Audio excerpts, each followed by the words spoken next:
I know that place. I miss that place. It sounds like that place. It sounds like that place. Thank you. What a day. All right, how you holding up? Because this came out like it's the 90s. Like it came out like it leaked like it was the 90s. It was like everyone went crazy. So I got to ask you how? Like what were you thinking? Like how did you even find out? Like what happened? I mean, listen, I love it. The kids are insane. I love it. I respect it. I love how hungry they are. And tonight's a solar eclipse. You know, you got to follow the vibes. Stars are in alignment, Ella, for reals. Yeah. And I don't know if you've gone in and you've started to sort of dig around, or anyone's paraphrased it and brought you in the overarching kind of feeling about this. Well, allow me to very gently tell you that this feels like a national holiday. That's how excited everybody is. Yes. That's my dream. Zane, I'm going to spend the entire day not on my phone, outside if I can. I'm practicing what I preach. Here we are. Listen, so I won't know what's going on. You'll have to tell me one day. I'm not going to, and you know what? I'm not going to go into detail because I love the idea of you just being able to exist in the moment and let the energies develop you without all the detail, because that's all construct. Totally. But I will say that, you know, one of my favorite comments that keeps coming up over and over again on my timeline is, just don't call me. I'm taking the rest of the day. As you should, guys. I love it. So well, isn't this kind of what this song is about? Isn't it about leaning into the true joy of life and not making it unnecessarily difficult for yourself? Yeah, and just getting out there, getting outside, do your thing, do what you feel, you know, keep it light. All of it. Well, Lorde, just out of nowhere, here you are, and there's music, solar power. You know, my God is the sun, so bask in that. And I want to talk a little bit about how you pulled it all together, and in particular, working with some of the people that, once again, you've decided, old friends and new. Jack Antonoff. Wow. You know, a journalist asked me today, and I hope I did this justice. What is it about Jack that makes these really strong, independent, and in particular female artists want to work with him? And I said, because he listens and he allows a safe space to be able to really tell your truth and knows when to join in. Is that a fair assessment for you? Yeah, he's an incredible collaborator, you know. He's down for any idea. And when I came to him about this album, I was like, look, I have this crazy vision. We're going to have all these organic instruments. You're going to play a load of guitar and we're going to see what happens. And he was like, cool. Okay. Sounds good. And we just had the best time. He's down for whatever. And I love that about him. You know, when you find yourself in a room with instruments around you and you know, you're telling me that you had a sound in your head, because technology is sort of designed to make it easier for you to get that out, because a lot of it's done for you. But when you have the instruments in front of you and you've got to make it up on the spot and really create the sound out of nothing, can you just describe how that process was and how exciting that was for you just to dive into the unknown? Oh, man. Well, it was so new for me. As you know, I spent my entire teens and early 20s kind of tightening snares, tightening hi-hats, getting everything as, you know, sterile as I could. And this was the complete opposite approach. I'd had a couple of incredible summers. I was like, the sound is for it to be raw and messy and feral, you know, real drums, stereo bass, like just lean into it. And it was the best vibe. We had the most incredible drummer, Matt Chamberlain, kind of legend from way back. I had no idea he has so much swing, because the Matt Chamberlain I know is a heavy hitter and someone who, you know, totally. But you pulled him into this place which has this kind of primal scream loaded looseness, hacienda vibe to it, you know? Totally. So that was another interesting thing about it. I had never heard Primal Scream in my life. I'd been told to check them out.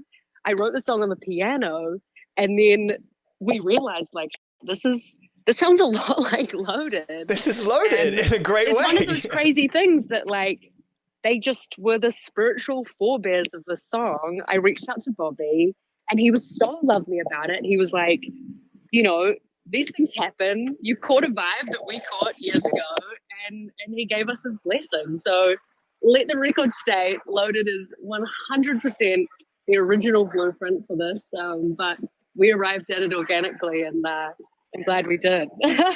You know me, Ella, I don't have it in me to assume that music is anyone's ripping anyone off, because the artistic spirit is always searching, and you never know that you might land on the same rock just by pure chance, to your point. But you've captured the spirit. It's not even about the notes. Like, to me, it's not even in that frame of reference. It's the spirit of, we want to be free. We want to get loaded. Like, it's the sense of youth and abandon, Yeah, I know. I love it. I'm grateful.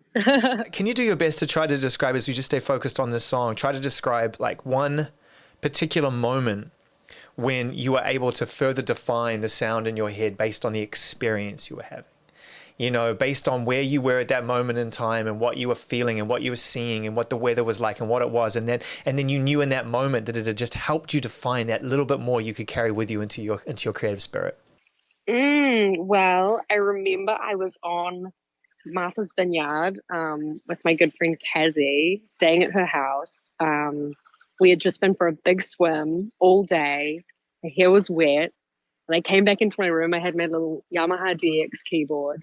And I just started singing, cheeks and her color over red peaches, and kind of figuring this thing out. So I was like, what is this? I felt like, it almost felt like Rock DJ to me, the Robbie Williams song. I was like, I don't know what's going on here, but I love it. And then I just put it away and like had a paddleboard, I think. But it really was such a natural, like joyful extension of an awesome day. And then I think I took it back into the city to Jack's, and we had all the windows open. It was summer, and we just followed it through. It blows my mind that you were able to capture, to me, and I think you're going to really get this, the sound of a New Zealand summer. Yes, I'm so glad you think that. This was my goal. Oh my God. Did you hear the cicadas? I haven't picked those up yet. I got to use on my phone for the last few summers. I was like, it has to have cicadas in it. I really wanted, to capture. There's something so specific about the New Zealand summer. I had to get it. So specific. You nailed it. And even the way that you captured Phoebe Bridges, for us who are listening, and Clairo who are listening, in terms of like creating the background vocals have that, it's almost like you found Margaret Ehrlich's vocal processing plugin. Do you know what I mean? It's amazing. It sounds so Kiwi to me. It's remarkable.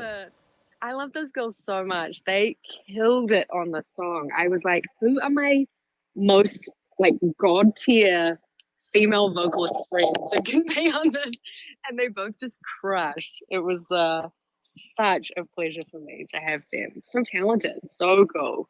And I've never had any other voices on my songs. This is the first time people are singing with me.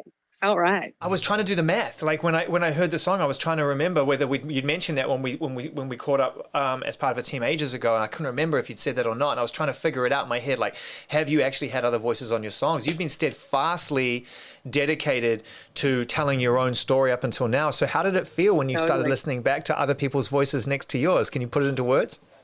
I just knew it had to be a gang. I've got a couple of amazing male musicians on it as well from New Zealand, James Milne and Marlon Williams. And I just, I was like, this record, more than any that I've made, isn't just about me. It's my friends and my family and my country. And I knew it wasn't just, the sentiments were not just mine alone to deliver. So it really, it's everything I hoped it would be in terms of having other people on it. It's fun not to be alone. Finally, of course.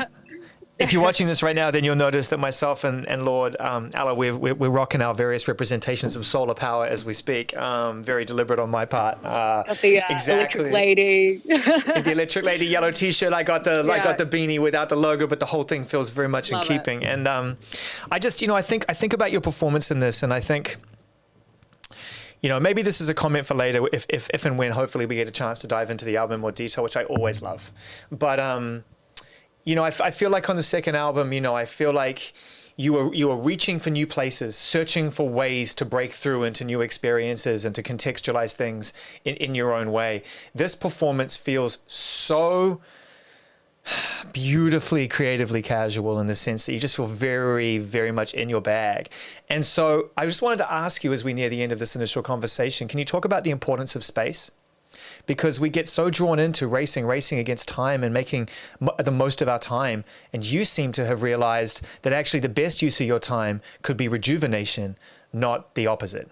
Totally. You've hit the nail on the head, Zane. Honestly, I mean, when you come from where we come from, there's so much value in just coming home and, especially over summer, there's a solid like 5 months there where I don't want to be even thinking about work. I want to be thinking about, what the tide's doing, how the fishing is, what the sun's doing that day. And it's so valuable for me and for my process. And I think people realize that about me now. I'm someone who has to go away and figure it out, and I'll be back and I'll bring you a full universe, when I come back, but it takes me a minute. So yeah, it was so good. And I feel like you can hear that in the work and the whole album. And yeah, when we do sit down and talk about it, there's just felt light and casual and playful. And that's the zone that I'm in. And yeah, I hope it translates.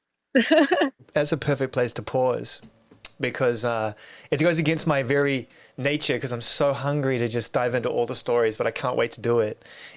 In the meantime, I'm so glad that you're at peace with what happened today, because everybody else, it seems, just loved it. And we all just were like, let's go. Like, it's here. Exciting. Let's take it. Joyful. It's Love. exciting. It's exciting. So so as everyone else is taking a national holiday, tell me what you're going to do today as we say goodbye.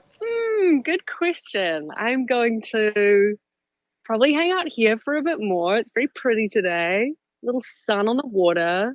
I don't know. I'm going to not go on social media, probably not go on the internet, have some friends around. I might buy some magnums of champagne later. We'll see what happens.